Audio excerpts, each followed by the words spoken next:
नमस्कार. आवाज माझा वृत्तवाहिनीत आपल्या सगळ्यांचं स्वागत. वळूयाच्या काही ठळक घडामोडींकडे. ठाणे जिल्ह्यात पावसाचा कहर. 1,00,000 महिलांसाठी डिजिटल लॉकर्स उघडणार, जिल्हाधिकारी डॉ. महेंद्र कल्याणकर यांची घोषणा. आणि इफेड्रिन प्रकरणी अभिनेत्री ममता कुलकर्णीची 8 बँक खाती गोठवली. अहो, आपण आपलं घर स्वच्छ, सुंदर, नीटनेटकं ठेवतो ना, मग आपण आपल्या शहराच्या बाबतीत उदासीन का? आपलं शहर स्वच्छ, सुंदर आणि नीटनेटकं ठेवणं ही आपली जबाबदारी आहे, हो ना? मग उचला फोन आणि विना परवाना होर्डिंग्स, बॅनर्स कुठे दिसले तर 1800-222-108 या टोल फ्री क्रमांकावर कळवा किंवा 75069464155 या भ्रमणध्वनीद्वारे आपली तक्रार नोंदवा किंवा महापालिकेने तयार केलेल्या स्टार ग्रेड ऍप्लिकेशनद्वारे आपली तक्रार नोंदवा. त्याची दखल त्वरित घेतली जाईल. लक्षात घ्या, आपला छोटासा सहभाग आपलं शहर स्वच्छ, सुंदर आणि नीटनेटकं बनवू शकतो. जसं आपलं घर तसं आपलं ठाणे शहर.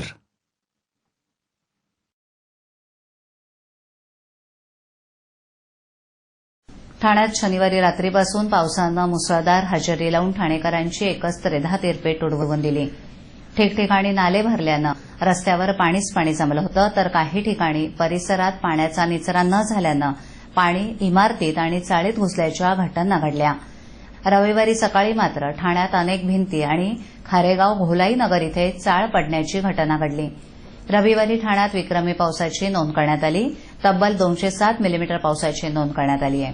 भरती आणि ओहोटीमुळे ठाण्यात पाणी जमल्याच्या घटना घडल्या आहेत. शनिवारी रात्रीपासूनच पावसानं जोरदार हजेरी लावली होती, तर भरती असल्यानं आणि पावसाची संततधार यामुळे ठाणेकरांना घराबाहेर पडणं मुश्किल होऊन बसलं होतं. ठाण्याच्या कोपरी, वंदना cinema, मुंब्रादेवी colony, Manpada, Patlipada, ब्रिजखाली, हिरानंदन estate परिसरात पाणी घुसलं होतं. मुंब्रा अलिशान टॉकीज जवळचा नाला भरल्यानं सर्व रस्त्यावर पाणी पसरलं होतं. ठाण्याच्या नितीन कंपनी येथील सूर्यदर्शन टॉवर भागातील चाळीत पाणी शिरलं, तर दत्तवाडी, कळवा परिसरात आणि सह्याद्री नगर परिसरात पाणी झालं होतं. कळव्याच्या महात्मा फुले नगर, मुंब्रा अमृतनगर, पारसिक नगर आणि सिद्धार्थमधील मयूर इमारतीत पाणी घुसलं. मुसळधार पावसाच्या तडाख्यात पाणी साचण्याच्या घटनांसोबतच पडझडीच्या घटनांनाही वेग आले असल्याचं चित्र ठाण्यात दिसलं. ठिकठिकाणी पाणी साचल्यानं मात्र पालिका आयुक्तांनी पाणी साचलेल्या परिसराचा दौरा केला आणि सोमवारी संबंधित अधिकाऱ्यांची एक बैठक आयोजित केली. या बैठकीत शहरात पुन्हा अशा प्रकारे पाणी साचण्याच्या किंवा घरं, भिंती पडण्याच्या घटना घडू नयेत म्हणून उपाययोजना करण्याच्या सूचना आयुक्तांनी दिल्या आहेत. ठाणे जिल्हा प्रशासनातर्फे राबवण्यात येणाऱ्या महसूल सप्ताहामध्ये अभिनव कार्यक्रम हाती घेण्यात येणार असून 1,00,000 महिलांसाठी डिजिटल लॉकर्स, विमा पॉलिसी, कौशल्य विकास यासारखे उपक्रम हाती घेण्यात येतील, असे जिल्हाधिकारी डॉ. महेंद्र कल्याणकर यांनी सांगितलं. 1 ऑगस्ट हा महसूल दिन म्हणून साजरा करण्यात येत असून जिल्ह्यात 1 ऑगस्ट ते 7 ऑगस्ट या कालावधीत विशेषतः महिला खातेदारांसाठी गाव पातळीवर ग्रामसभा घेण्यात येणार आहेत. त्यात त्यांना विविध विभागाच्या योजनांची माहिती देणं, विविध योजनांचा त्यांना लाभ मिळवून देणं, त्याचप्रमाणे त्यांच्या अडीअडचणी समजून घेऊन त्यांचे त्याच ठिकाणी निराकरण करणं आणि महिला खातेदारांच्या सक्षमीकरणासाठी विशेष प्रयत्न करण्यात येणार आहेत.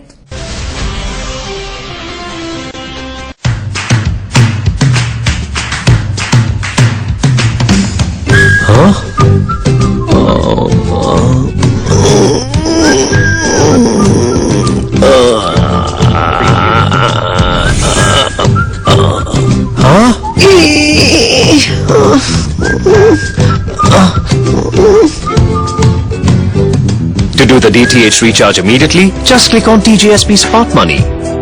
Enter your MPIN. Go to Merchant Payment.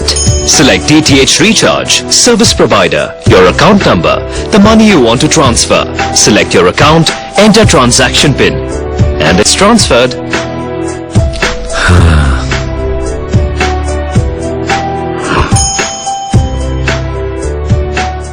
शनिवारी NNF नागरिक कृती समितीच्या वतीनं ठाणे जिल्हाधिकारी कार्यालय इथे सरकार विरोधात धरणं आंदोलन करण्यात आलं. सध्या केंद्रात तसंच राज्यात बीजेपीचं सरकार आहे. गेले काही दिवस राज्यात दलित आणि मागास वर्गावर अन्याय होण्याचे अनेक प्रकार उघडकीस आलेत.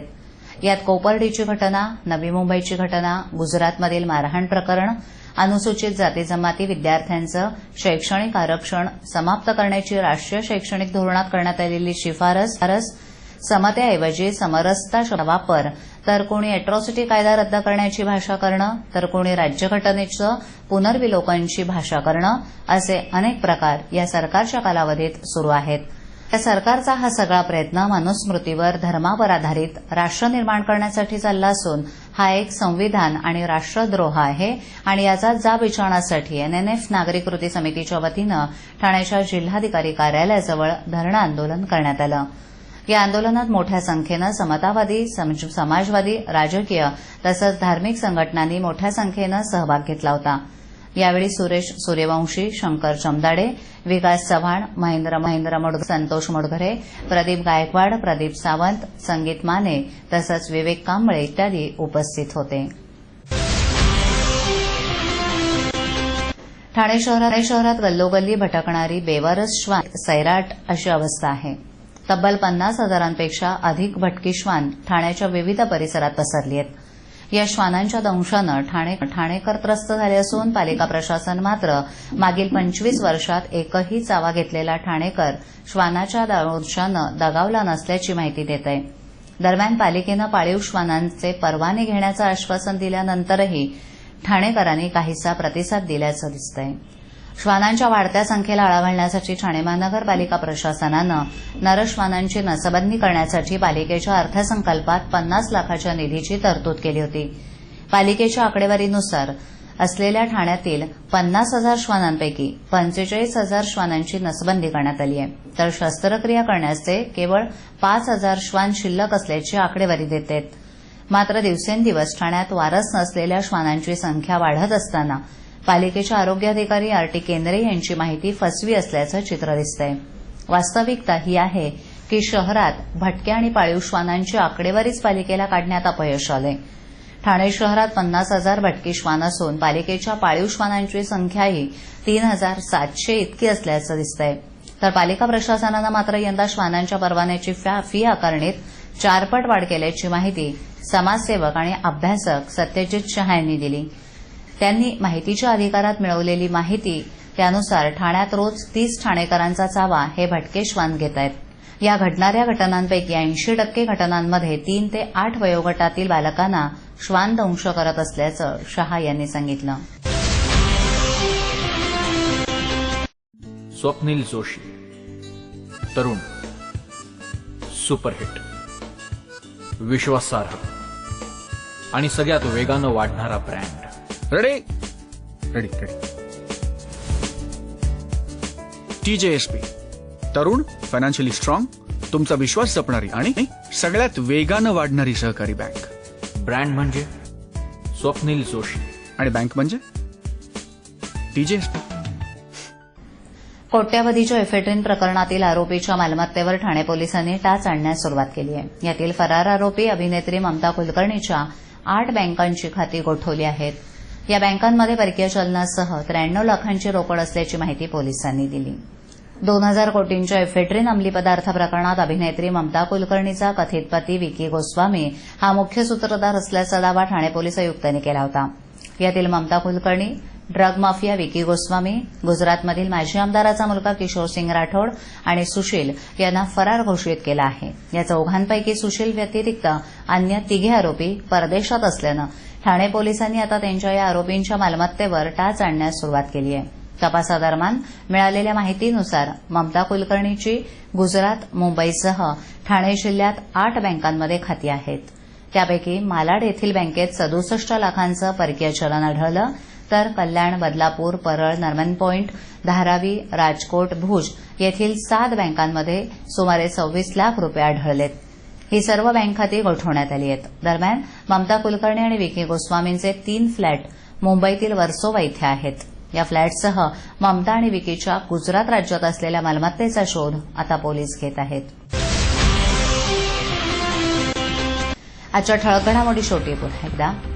ठाणे जिल्ह्यात पावसाचा कहर. 1 लाख महिलांसाठी डिजिटल लॉकर्स उघडणार, जिल्हाधिकारी डॉ. महेंद्र कल्याणकर यांची घोषणा. आणि इफेड्रीन प्रकरणी अभिनेत्री ममता कुलकर्णीची 8 बँक खाती गोठवली. आपल्या विभागातील काही सूचना अथवा समस्या असल्यास ते आमच्यापर्यंत जरूर पोहोचवा. आम्ही तुमचा आवाज नागरिकांपर्यंत नक्की पोहोचवू. आम्हाला संपर्क करण्यासाठी आमचा पत्ता आवाज माझा 103 सैलेख आदर्श नगर समोर कोलवाड रोड ठाणे पश्चिम. आमचा दूरध्वनी क्रमांक 97735033326. आमचा ईमेल आयडी awazmaza.tvnews@gmail.com. आवाज माझावरील एखादी बातमी पाहिजे राहून गेली असल्यास युट्यूबवरती तुम्ही पाहू शकता. तर मग उद्या पुन्हा भेटू याच वेळी याच ठिकाणी काही नवीन घडामोडींसह आवाज माझा वृत्तवाहिनीत. तोपर्यंत नमस्कार.